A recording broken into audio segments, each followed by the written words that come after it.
Bom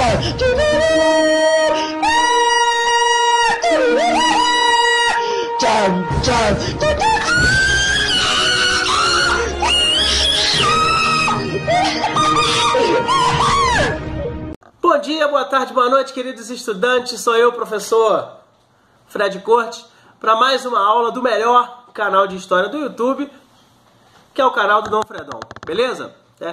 Estou aqui diretamente do estúdio aqui em São Francisco, na Califórnia. Ô, Tatu, bota as imagens externas do estúdio aí para comprovar que a gente está aqui. Pode botar? Aí, ó. Tá aí, ó. Tá. Então, estou aqui nos United States of America, né? Agradecer a presença dos estudantes aqui, ó. Muito obrigado, estudantes. Valeu. Né? Então, que vieram aqui para a gravação dessa aula. Na aula de hoje, a gente vai falar um pouco sobre como estava a situação da França antes da Revolução Francesa, né? São chamados antecedentes da Revolução Francesa, ou qual era o panorama geral da França, né, antes do processo revolucionário, beleza? Então, vamos começar nossa aula aí.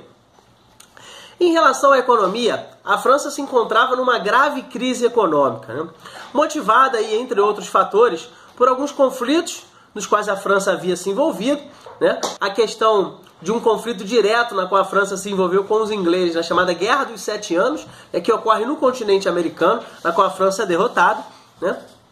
Mais ou menos nesse período, né? Um pouco antes da Revolução, a França também fornece empréstimo, a França empresta dinheiro, né, para o processo de independência dos Estados Unidos, né, das chamadas 13 colônias. Então a França, mesmo em crise, fornece soldados, fornece dinheiro, armamento para a independência dos Estados Unidos, aí numa espécie de uma vingança contra os ingleses, né? Havia a questão dos altos gastos públicos também, a realeza gastava demais, e nesse ponto vale destacar aí a figura da Maria Antonieta, né? Recaía sobre ela todos os gastos públicos em função das festas, dos jogos, né? E dos doces, né? Como ela ficou conhecida, como a rainha do bolo, né? Das festas que ela promovia, tudo com dinheiro público, né? Então, economicamente, a França se encontrava numa grave crise econômica. Grave crise. Beleza, pessoal? Em relação à política, a França era comandada por uma monarquia absolutista já há bastante tempo, né? Assim, a França ela foi o grande centro do absolutismo na Europa. Nesse momento pré-revolução, a França era comandada por Luís XVI. Bota a foto do Luís XVI aí, ô Tatu. Aí esse rapaz bonito aí ao lado da Maria Antonieta, sua esposa aí, né? Então, assim, politicamente a França é comandada por uma monarquia absolutista, né?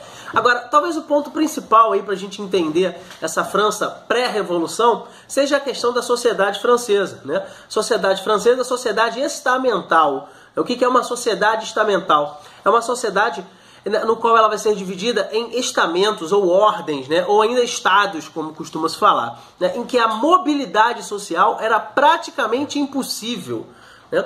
E aí vale destacar aí a existência de 3 estados, né, ou 3 ordens, tá?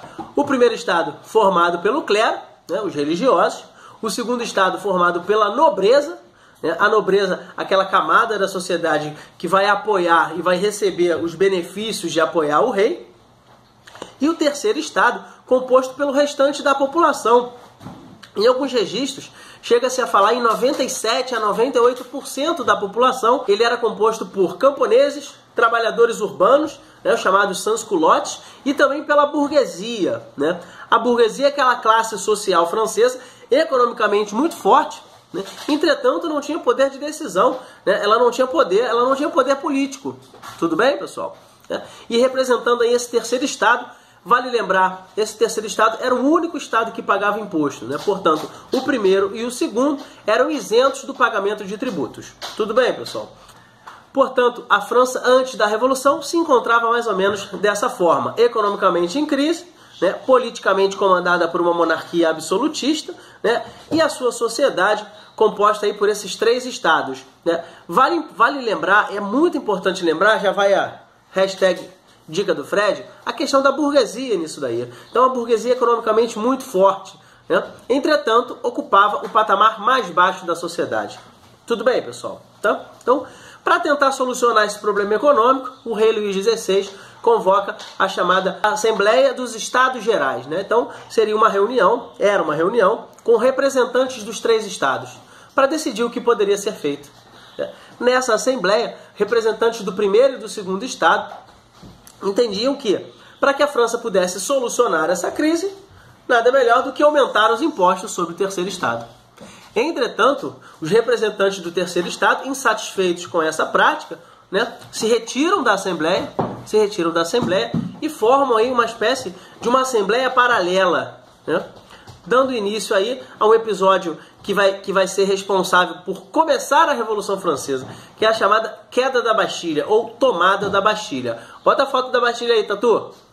Isso, a Bastilha era um presídio, né?